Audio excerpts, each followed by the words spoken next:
Hello world, Patricia, O'Connor, Frida, Reba, Darcy here. It is our first drop of the new year.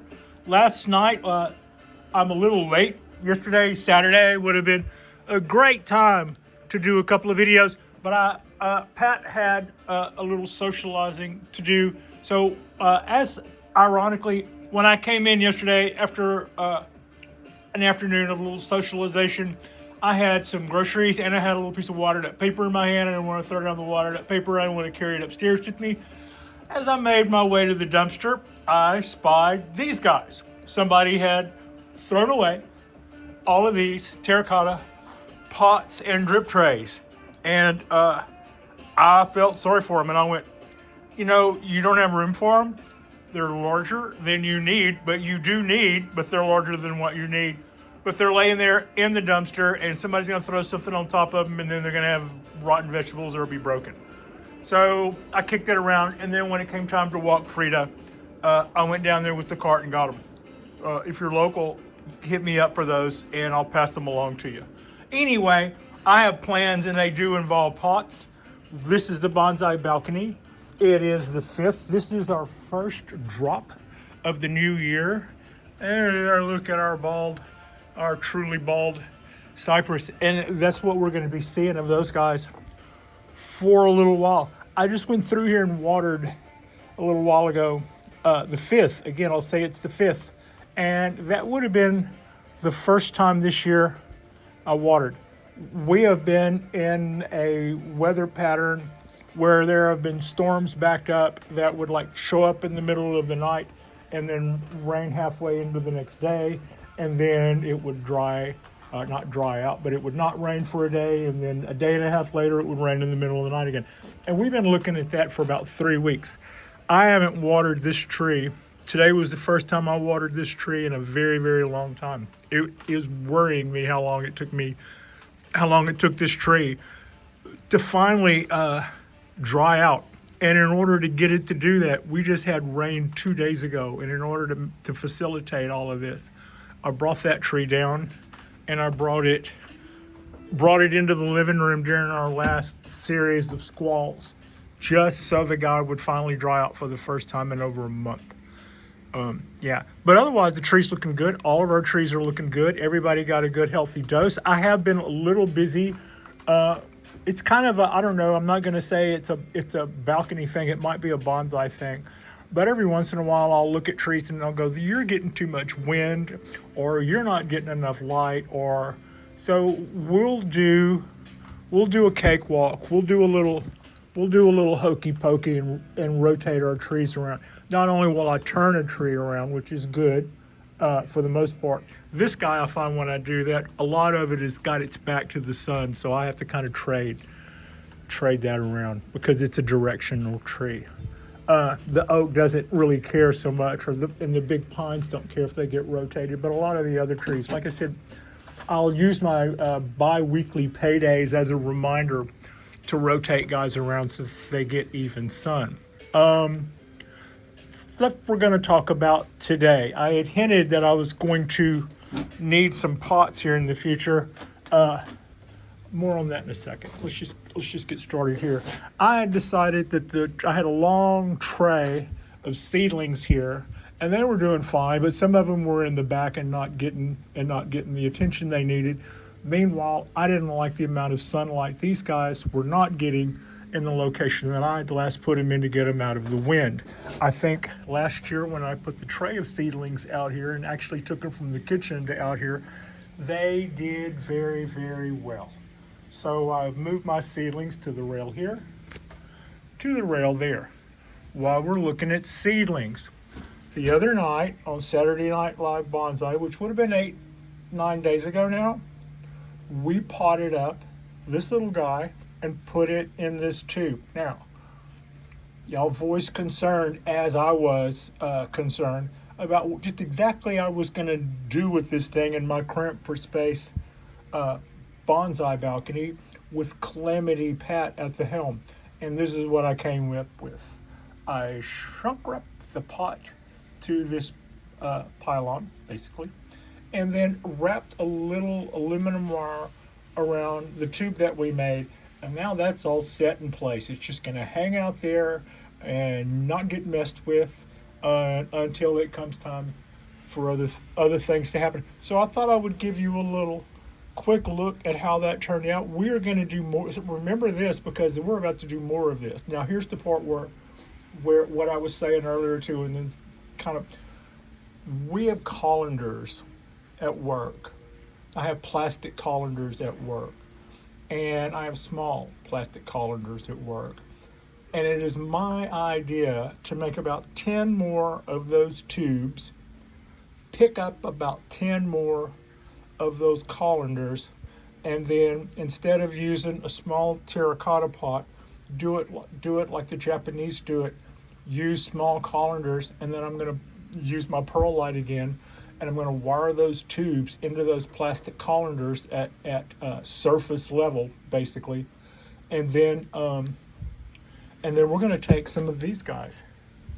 I'm thinking like 10 of them, and we're going to see if we like the wiring job that's on them and modify as needed, and then we will. And then we're gonna move those. I might even bring some of those to the store, to our nursery department at the store, if I can. Now I haven't discussed this with the boss lately. I mentioned that we could work out a deal, and it seemed reasonable. There's place in the greenhouse for it. So that might be something I do. I'm not really looking to make a lot of money off this. I'm looking to create some more space so I can keep creating. Basically, I've got another bag full of seeds, and I don't think I have enough room to go do a whole lot more propagation until I make some room. So that would be something cool to do. Maybe if I did make a nickel at it, I could throw that in the either the cuss jar, because I owe that a fortune, or we could buy another tree with that. You know, we would make room and then turn that room into a little change, and then throw a little chunk change with that, and maybe bring home another tree, and then start that problem all over again. Anyway, that's what's going on there. I'm pretty excited. Expect in our next show for me to show you some fairly brightly colored, obnoxious little semi-modern little plastic cauldrons, and we'll just start doing that.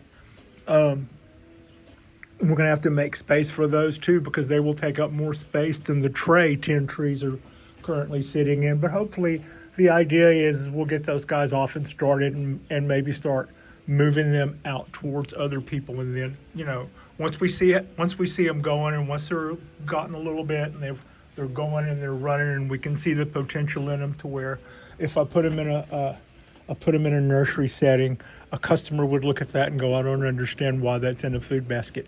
When they're a little farther along, it would be, you know, like, oh, I get it. Yeah, I must have that. So that's kind of what I'm thinking there. It's not super exciting. Like I said, we're not looking to make a lot of money. I'm looking to make some room. And I'm pretty excited about how that got going. I reached out to Peter T in regards to our one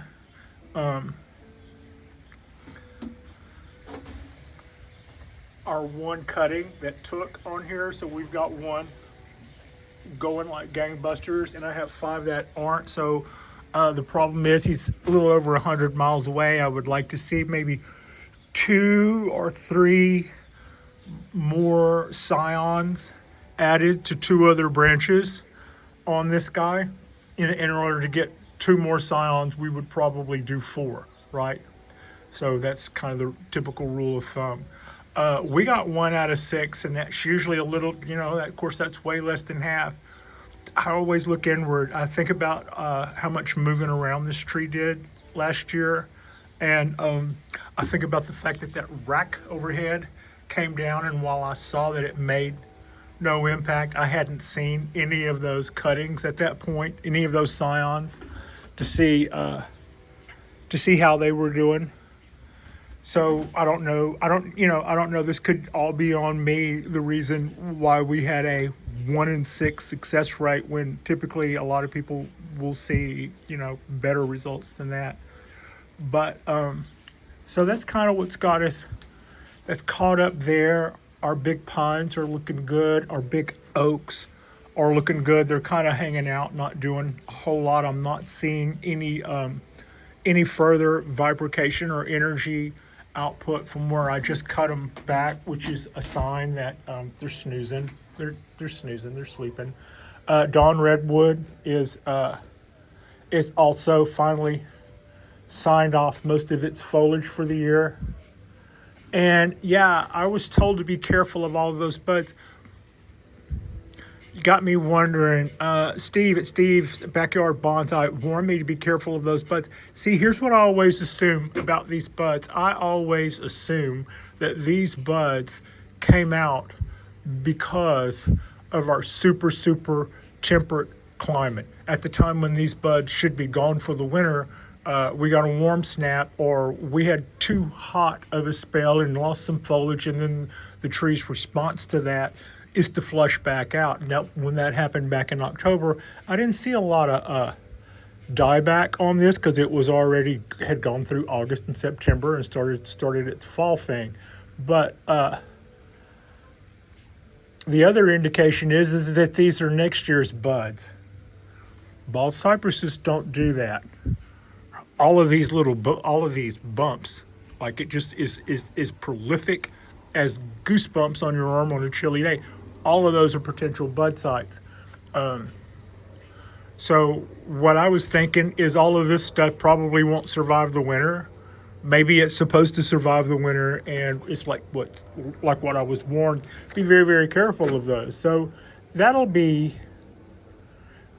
I noticed them last year, but I didn't notice the ratio of the ones that actually opened versus the ones that fell off because they weren't supposed to, So that'll be interesting to see. Also, if anybody knows more about that, and or Steve, if you know more about that, I would be glad to be clued in a little. So here recently, I wanted to do Saturday Night Live bonsai in regards to this tall Litterati tree, and I brought it down and got a look at it more at the top from above. And that was at the time when I found aphids in this tree and in this tree. This tree is as healthy as an ox. It needs rewiring. And that's why I had brought it down. I was going to do a little cleanup and then do a little wire job on the pads. Since then, when I saw that I had aphids, I did the sprays, I did the systemic treatment, and I also went in there with tweezers, fingers, claws.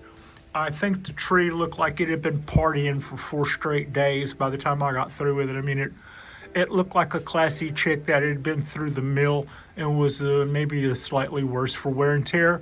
So I laid off the idea of then wiring it because I just you just need to recover and get over the aphids and the sickness and whatever, not the sickness, but the aphids and the Pat ravaging through there with her with a vengeance to go after aphids. Just let it recover. But here's something else. In that time, I've kind of started realizing that I'm losing a little bit more shape on this tree, and or maybe I would say this pretty baby needs prune back. I don't necessarily want those to grow fatter and wider in the same way that you would want fatter, wider. This is supposed to be beautiful, but also sparse. Same here. I also think that I could probably, not only do I need to work on my pads and bring these guys back up, they're getting big and heavy, and the whole tree needs a cleanup. So that's what we were a couple of weeks behind doing when I saw that I had more work ahead of me. Since then, also been thinking that we need more motion. Yeah, I think we need a little more motion in this guy. So I might very well replan to do this guy. I haven't figured out the logistics, and it would also be a long show. So this would probably be a multiple parter where we double or triple wire this trunk in copper and then do our pads. And before we do our pads, we would do a massive amount of cleanup from head to toe and maybe a little bit of clip back. So that's what you can expect in our future there. You can expect us to take up to 10 of these seedlings and put them in colanders and do this little root trick, which will give us really, really long roots that we can do all kind of creative things with. And you can expect us to do more stuff like this. Since our last show, this tree, no, we did this tree a couple of weeks ago. This tree, it's got maple leaves from where it was trident maple leaves. This is a new addition. Pat's in its light. Let me see if I can bring this out and show you. This was one of our, look at that. This is one of our, from seed. You and I grew this from seed. I popped this seed in my kitchen. Yeah, I did that in my kitchen, y'all. And I was trying to pull up my sleeve here. I was trying, get out of there. Pat eats leaves like a mom. All right, I was trying to, this is another one. This one I did off camera. This was the pot I got from Eric at Bonsai, and this was originally our $20 no holler, as I like to refer to it, little Japanese black pine. And I was a little heartsick for a minute, so it took me a little while to find another suitable replacement, but I think we did okay. I think that's a pretty little tree. Also, it's time to go through all of our little trees and do a certain amount of cleanup, a certain amount of pullback of underneath needles growing out of the bottom, and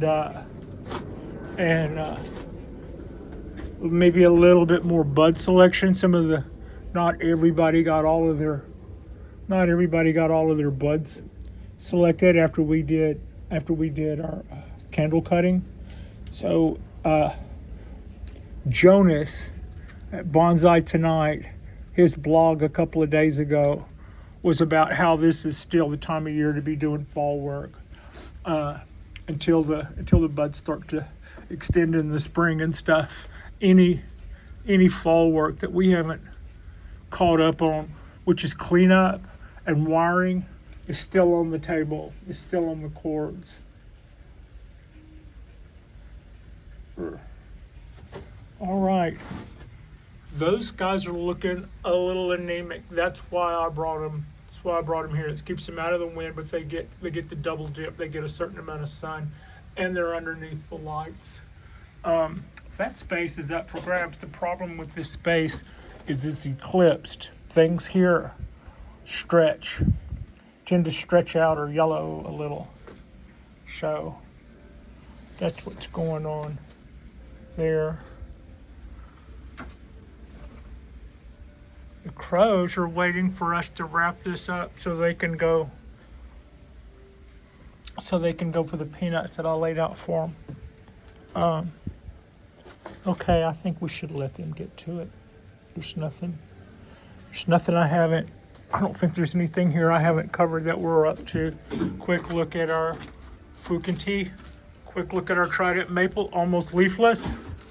But we're maintaining our little root ball on our own now. We're not allowing, we're feeding it.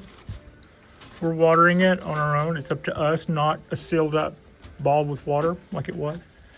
Like and subscribe if you guys haven't already. I should have done a drop on Saturday and Saturday night, but then the social calendar got in there and it was nice. It was nice to go out and see the people. I don't go out enough. Since COVID, I work, which has me in front of people 24/7, but that's more in I'm really comfortable with it, but also that's more of even a service side of life. Took me a minute to realize that I wasn't on a sales floor last night at a social event. I feel as though there are things that I'm supposed to be doing, and it's like, yeah, you're supposed to lighten up and have a nice time. that's what's missing. So yeah, it's good that Pat gets out now and makes a point to get out. Besides just being somebody selling somebody something on the sales floor, but yeah, it's kind of what I do. Like and subscribe if you guys haven't already. Look at this sky. Isn't this something? If where you are, it's snowing sideways. Let me just tell you, right here in little Alameda, California, it's sunny, it's 60. There's birds, there's peanuts, there's crows waiting for their turn and for Pat to stop flapping so they can go eat. And I appreciate you. Frida appreciates you. And like and subscribe if you guys haven't already. Our next drop will be midweek when we do that Wednesday thing, and then next weekend I would expect us to do 2 drops on Saturday, one during the day on the balcony and one at Frida's place, sort of over there on the couch, kind of how we do our live thing. And thank you all so much for watching.